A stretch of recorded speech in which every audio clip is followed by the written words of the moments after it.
editorial correspondiente al viernes 11 de octubre del año 2024. Comenzamos, pues.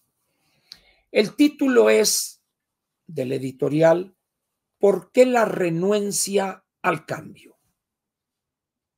¿Por qué? Ya comenté esa adoración del mexicano al pasado, porque nada exige el pasado.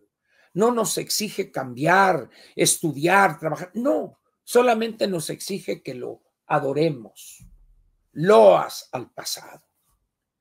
Pero ahora viene la otra cosa más grave todavía: la renuencia a cambiar.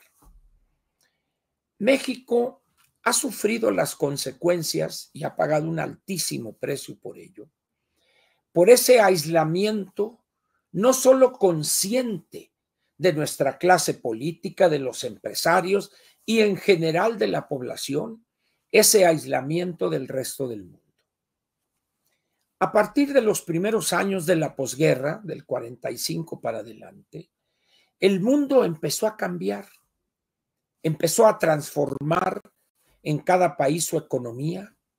Empezó de una manera lenta al principio y allá por los años 80, 90, más y más gobiernos democráticos surgieron, cambiaron el régimen dictatorial por el régimen democrático y cambiaron sus economías cerradas por economías abiertas.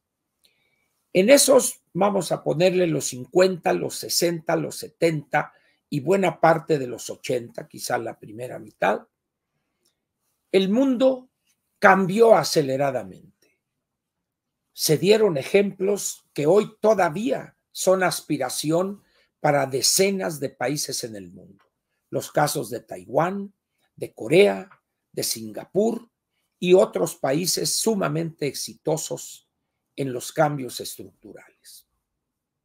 México, en esos del 45 al 88, 43 años, vamos a ponerle 40 años para no errarle, del 48 al 88, estuvimos sumidos en el periodo más oscuro de la historia económica y política del país, alejados de las grandes transformaciones en lo económico y por consecuencia también en lo político.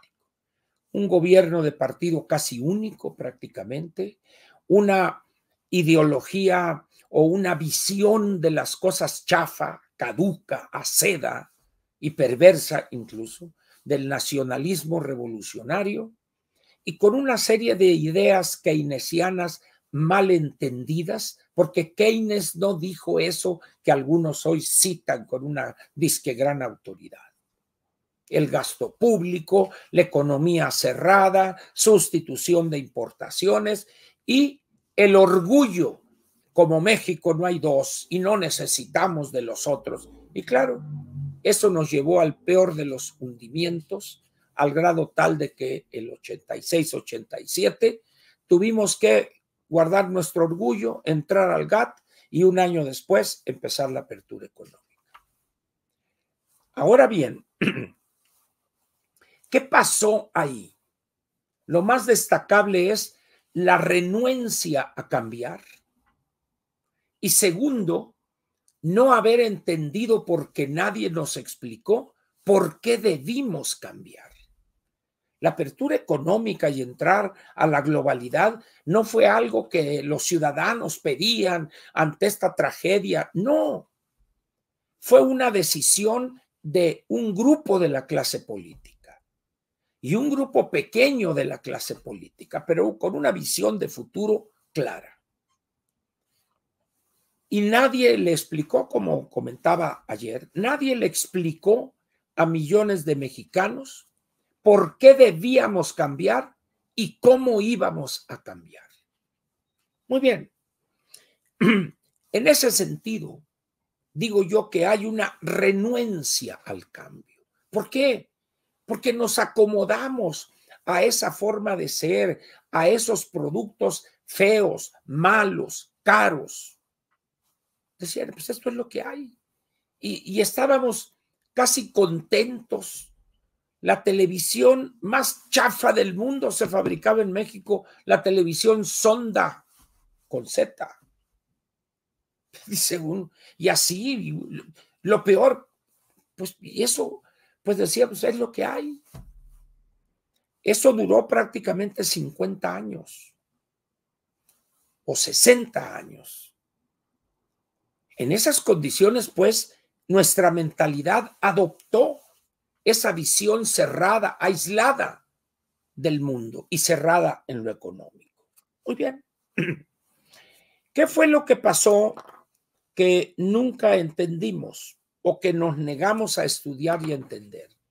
Que mientras nosotros nos regodeábamos en ese aislamiento, el mundo había cambiado y había cambiado profundamente. Y al empezar a cambiar desde fines de los años 50 o mediados de los años 50, ya de manera clara, eso dio en esos países para los años 80 una mentalidad nueva, diferente, porque en esos países la educación recibió un estímulo importante. Aquí, por el contrario, creamos un instrumento de control ideológico y político que fue el Sindicato Nacional de Trabajadores de la Educación, que era el operador político electoral del Estado mexicano. Y contentos y felices. Pero la realidad llega y cobra. Y hoy es una muestra clara de las facturas que tenemos que pagar. Llega López Obrador y en vez de ver al futuro, que tenía todo, tenía un bono democrático de 30 millones de ciudadanos y lo utilizó para irse al pasado, para una regresión. Y este gobierno que recién ha comenzado, con un bono democrático mayor, 36 millones de votos, en vez de aprovechar y ver al futuro, reafirma esa visión de pasado y se va más atrás todavía. Anoche, creo, festejando los 200 años de la primera presidencia de la República con Guadalupe Victoria. Dice uno, toda una festividad para eso, cuando aquello fue una pantomima prácticamente, porque México como tal acababa de consumar la independencia en septiembre del 21 y un loquito que fue Iturbide le entró el aire y un imperio, pero aquello era un desastre completo. En esas condiciones, pues, va arraigándose una renuencia al cambio, negarse a cambiar. No obstante que debimos abrirnos a fines de los años 80. Y miren ustedes, nomás para que vean, como diría el clásico, de qué lado masca la iguana.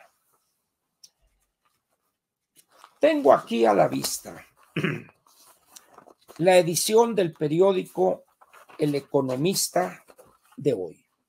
Vamos a ver. Déjenme ver si encuentro la nota, por eso la guardé aquí. Aquí está. En la página 21 de la edición de hoy viernes del Economista, aparece esta nota en la página mencionada, la 21. Viven textileros pesadilla por competencia desleal de Shein y Temu. Son dos marcas chinas, Shein o Shein y Temu. Muy bien.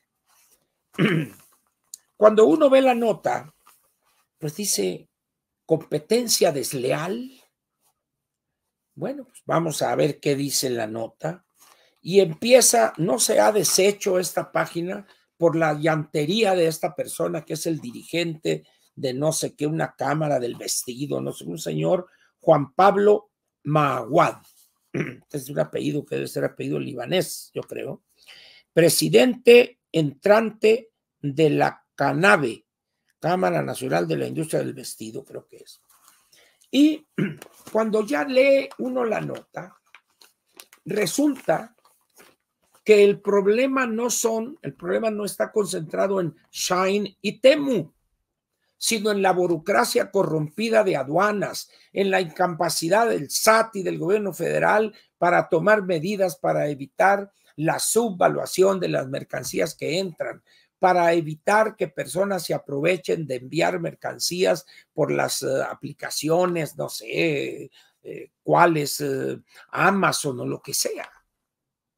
Entonces dice uno, a ver, señores, competencia, pudiéramos decir que es competitividad.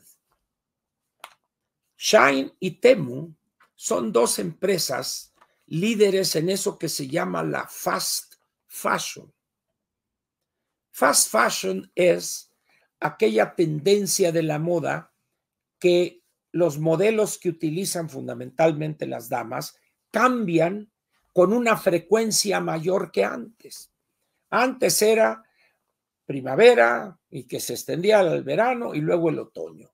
Pero ahora no.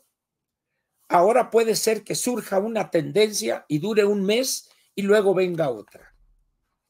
Ante esas tendencias que las sociedades en el mundo han adoptado, las mujeres compran más vestidos, se los ponen poquitas veces y luego los desechan y luego viene la otra y la otra.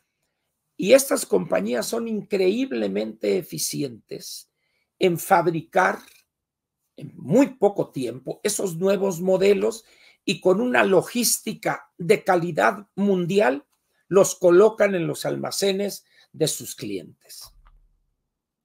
Pero aquí en México estos señores lloran en vez de decir, hijo, lo que está mal es esta pinche burocracia, corruptos, nos exaccionan, no hay seguridad. Ese es el problema que tienen, no el que Shein y Temu. Ahora, ¿por qué los señores de Shein y Temu llegan y llenan unos almacenes inmensos con mercancía?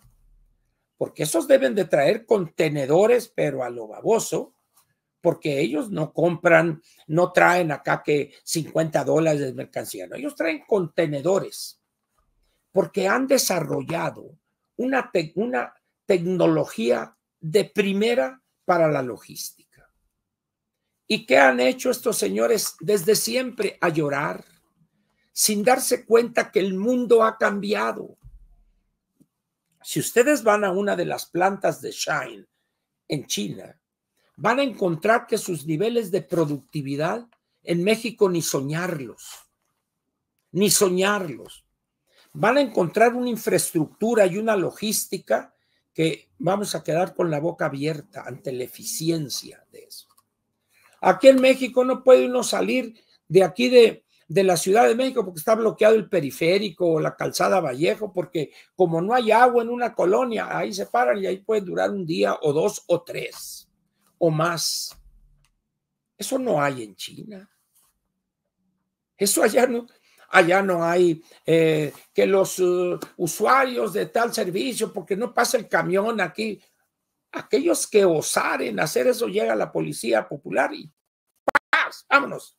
Y órale, y el camión pasa, el contenedor pasa, el ferrocarril pasa.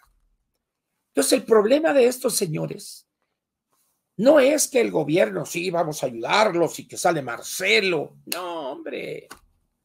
El problema es el atraso en términos de la productividad en las plantas de ellos mismos. Porque ellos, si hubiesen invertido en moderna tecnología con niveles de productividad altos y hubiesen metidole lana a las fábricas, pagar bien, etcétera, ellos no tendrían que cruzar el Océano Pacífico para ir a vender a China. Tendrían que, si la fábrica está en Naucalpan, en San Juan del Río, en Tultitlán o en La Madre o en Puebla, 100, 200 kilómetros y ya está Liverpool, el Palacio de Hierro y cualquier otra cadena.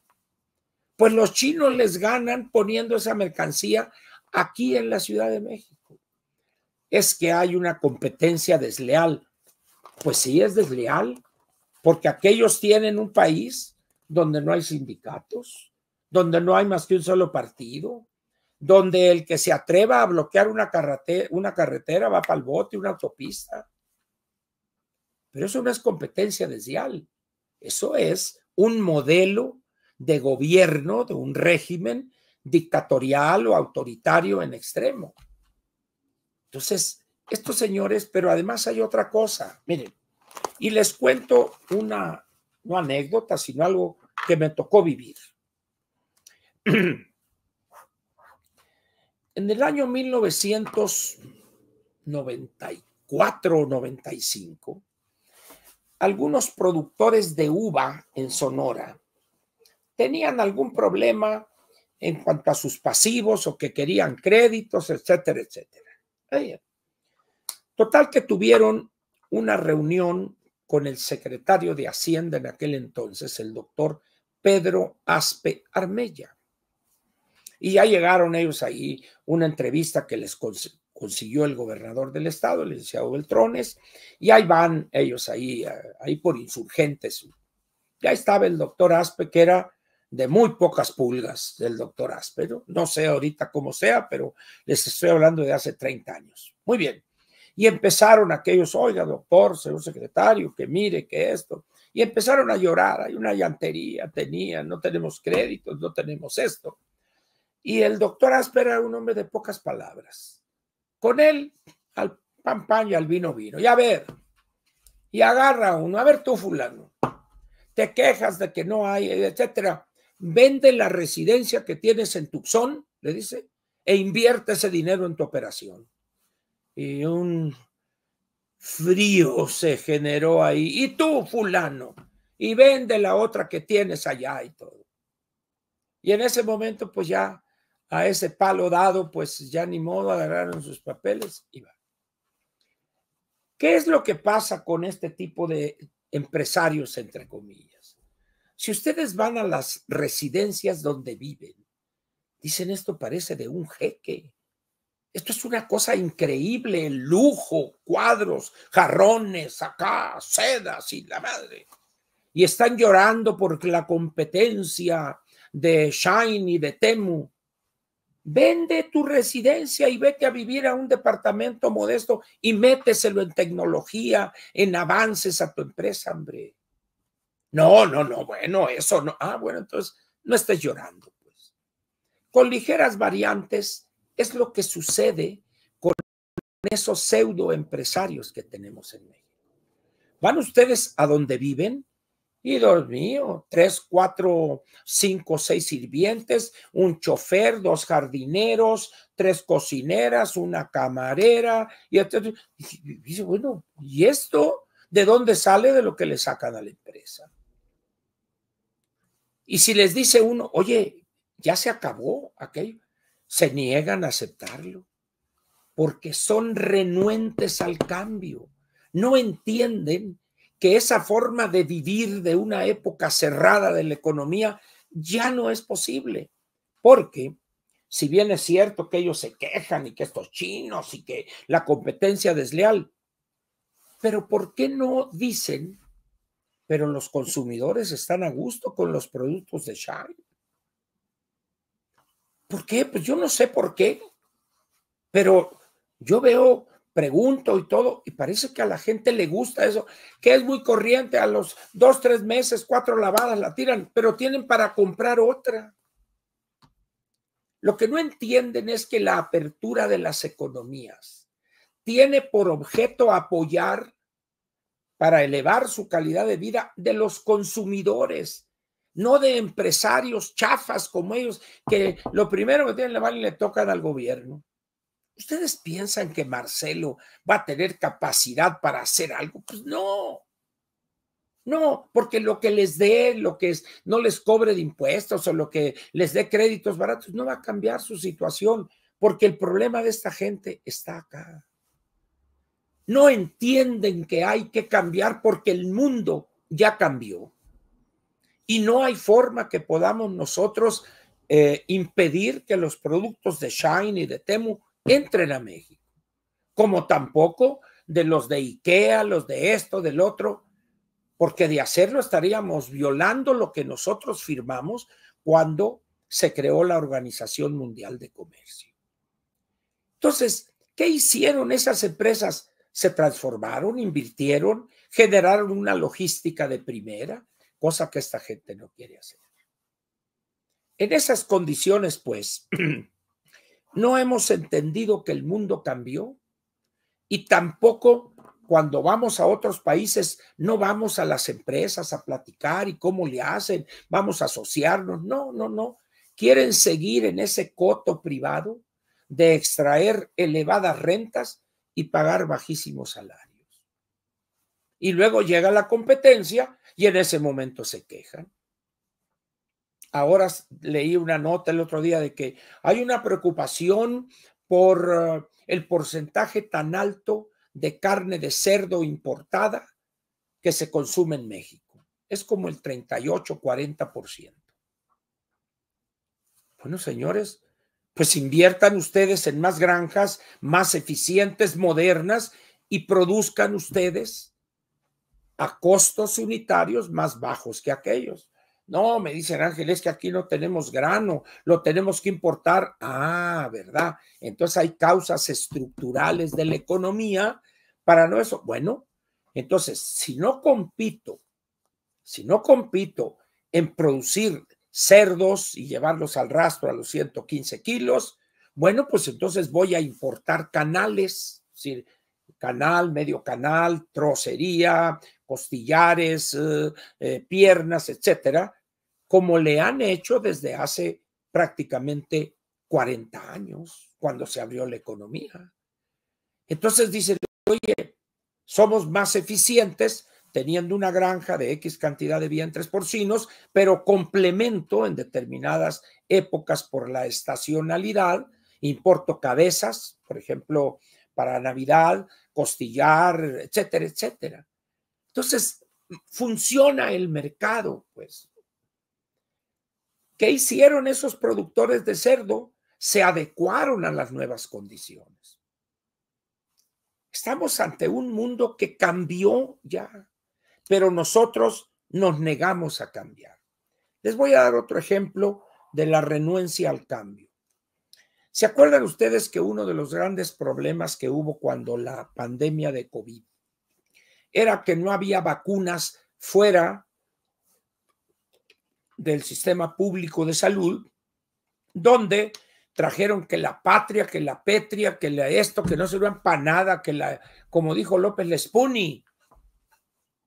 Y las efectivas y las que en el mundo dominaban por su calidad fueron las que produjeron, las que fabricaban la Moderna y Pfizer.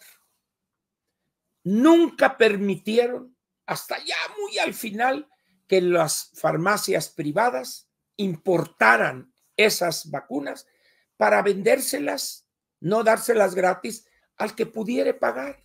Muy bien. Era una cosa de risa loca ver llegar los vuelos a Miami, a Houston, a San Antonio, verlos llegar a Dallas, donde llegaba lleno de mexicanos.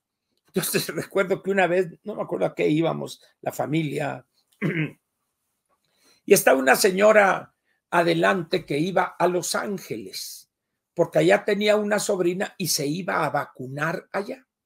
Y la plática durante todo el vuelo de todos los que estaban ahí cerca de donde íbamos nosotros era, ¿y dónde te la vas a poner tú la vacuna? No, pues que yo tengo cita acá, que todo el mundo iba a vacunarse, éramos los extraños en ese vuelo. Muy bien, porque ya habíamos ido los otros antes a vacunarlos los cuatro, nuestra hija, el nieto, mi señora y yo. Muy bien. Entonces llega la señora que está delante de nosotros en la fila con el agente de migración y le pregunta el señor, le dice, ¿y a dónde va usted? A Los Ángeles, dice ella. ¿Y a qué va usted a Los Ángeles? Le dice. Es que voy a ver a mi sobrina. ¿Tiene usted una sobrina? Ya sí. ¿Y sí, la va a ver a ella? Sí, sí, voy a ver a mi sobrina. Señora, usted se va a vacunar y no hay ningún problema. Pero no me mienta, le dice, ya, tú, y se fue. Es decir, pero iban miles y miles de mexicanos a gastarse y pagar allá, era gratis en aquel entonces de parte del gobierno norteamericano, pero pagar hotel, restaurante, la fayuca obligada, todo porque aquí el gobierno federal no quiso dar la autorización para importar esas vacunas. ¿Por qué? Porque no le iban a deber el favor esas personas al gobierno. Bueno, hoy aunque ustedes no lo crean, la COFEPRIS está exactamente en la misma posición negativa. Hay una nueva vacuna para una nueva cepa que es más peligrosa que la anterior y están los farmacias privadas decir, oye, autoriza la entrada, por favor, porque si no la autorizas ya, no vamos a tener vacunas para fin de año, en diciembre. No, la COFEPRIS cerrada. Dice uno, señores, ¿qué no entienden que el mundo cambió? ¿Qué no entienden que esa fantasía de la vacuna patria fue una locura de la señora Álvarez Bulla, esta que estaba toda loquita de la ciencia prehispánica y todas? Señores, pero además no la van a pagar ellos. El que quiera ir a pagar 1,500, 2,000 pesos, lo que sea, a una cadena de farmacias privada, que lo haga. Y eso es que le quita presión al sistema público de salud, pero no piensan así, no. Si no la traemos nosotros, no la trae nadie. Entonces, ¿qué va a pasar ya ahora a partir de quizá unos 10, 15 días? Que van a empezar los vuelos a Houston, a San Antonio, a Dallas, a Miami, a irse a vacunar allá sin mayores problemas. Hace desde aquí uno la cita en Walgreens, en CVS o en alguna otra, llega, ya está esperando, paga uno lo que cobren por la vacuna y san se acabó. Nos negamos a cambiar, nos negamos a adecuarnos a las nuevas condiciones. El mejor ejemplo que tenemos, el mejor ejemplo es la anticientífica. Alguien dirá, bueno, Ángel, entendamos, el bulto era un hombre reacio a conocer el mundo. Es cierto, pero en el caso de la anticientífica no podemos decir eso. La señora ha conocido el mundo, sobre todo estuvo un mes en Europa con dinero que les dio Carlos Ahumada a ella y su esposo, pero ha viajado. Cuando fue jefa de gobierno, fue a una gira donde se entrevistó con la alcaldesa de París en aquel entonces, con la alcaldesa de Madrid o la presidenta de la Comunidad de Madrid. Es decir, es una mujer que conoce el mundo. ¿Y por qué hoy se niega a otorgar esas autorizaciones para que la gente vaya y se la ponga donde le dé su regalada gana? Y que permita importarla para que el que le dé su regalada gana la vaya a comprar a la farmacia San Pablo, a la farmacia del Ahorro, a la Guadalajara, a la farmacia que quieran, pues. Por esa mentalidad anquilosada. En ese sentido, ¿qué está haciendo la anticientífica? Honor a su titiritero. Pero ¿a quién está dañando? A cientos de miles de mexicanos que estarían dispuestos a pagar lo que cobre la farmacia esta, la otra, y punto. Así de sencillo. Ese es el gran cambio entre muchos otros que se han registrado en el mundo. Ahora, ¿quieren otro ejemplo? Ahí va. La anticientífica ha dicho que ella es presidenta con A. Bueno, puede ser presidenti con I o presidentu con U, como quiera. No más que hay un pequeño problema. La Constitución Política de los Estados Unidos Mexicanos dice en el artículo 80, lo que ya leí ayer o anteayer. A ella eso le vale. No más que hay un pequeño problema. Y les voy a dar un ejemplo para que vean cómo despreciamos el texto de la ley. Cuando yo estuve en Lecumberri, yo platicaba con Goyo Cárdenas, al margen de los delitos que hubiera cometido, etcétera. Yo platicaba y le preguntaba de cosas de derecho. Me explicaba que el amparo, que esto y que el otro. Y una vez salió el tema que yo que llamaría ahorita la precisión en el derecho. Entonces me decía Goyo, Goyito le decíamos ahí en la escuela, en Lecumberri, que el derecho debe ser preciso, que el derecho es mejor, o el conjunto de leyes en un país, en la medida en que sea más preciso, en la medida en que se dejen espacios para la interpretación. Eso es peligroso y debilita el Estado de Derecho. Muy bien, platica. ¿Por qué saco a colación esto? Cuando la anticientífica soy presidenta con A, pues yo no sé si de algún club rotario, el Club de Leones o no sé dónde. Porque en México el artículo 80 dice que el supremo poder del Ejecutivo se le otorga o se le da a un individuo y su nombre será presidente constitucional de los Estados Unidos mexicanos. Palabra de la Constitución. Muy bien. Entonces, yo critico eso y de repente nunca falta el glúteo veloz que dice, no sea exagerado, don Ángel. No sea exagerado porque por exigir que se cumpla la ley. Es que y luego sale otro glúteo veloz. Nadie lo llamó a la plática. Es que nomás es una letra, dice. Y él se pone ahí en sus caracteres, abogado y no sé. Le digo, ojalá cuando usted en su calidad de abogado esté defendiendo a un acusado, no lo sentencien por un problema de una letra. ¿Y por qué es esto? Miren, cuando la Constitución dice que el supremo poder ejecutivo se le entrega a un individuo, etcétera, presidente constitucional, la razón es muy simple. El 5 de febrero de 1917, nadie pensó que podría darse el caso en México que hubiere un presidente mujer. Si alguien lo hubiese propuesto, habría sido considerado un loco. Pero resulta que el 2 de junio se dio ese cisne negro, vamos a ponerlo de esa manera. Perfecto. Lo que procedía ahí era que un grupo de diputados o de senadores de Morena, que tenían los números sin problema, porque tienen que ser 33, podían haber presentado una iniciativa de obvia y urgente resolución. ¿Por qué? Porque ya teníamos una presidente. De tal manera que se le iba a dar prioridad a aprobar nadie se habría opuesto, ni la oposición y los 17 congresos locales obligatorios, rápido, y el artículo 80 habría cambiado su redacción a algo como esto. Se deposita en un individuo que será llamado presidente o presidenta en caso de ser mujer de los Estados Unidos mexicanos y asunto arreglado. Pero en México preferimos violar la ley a cambiar la ley y adecuarla a las nuevas condiciones.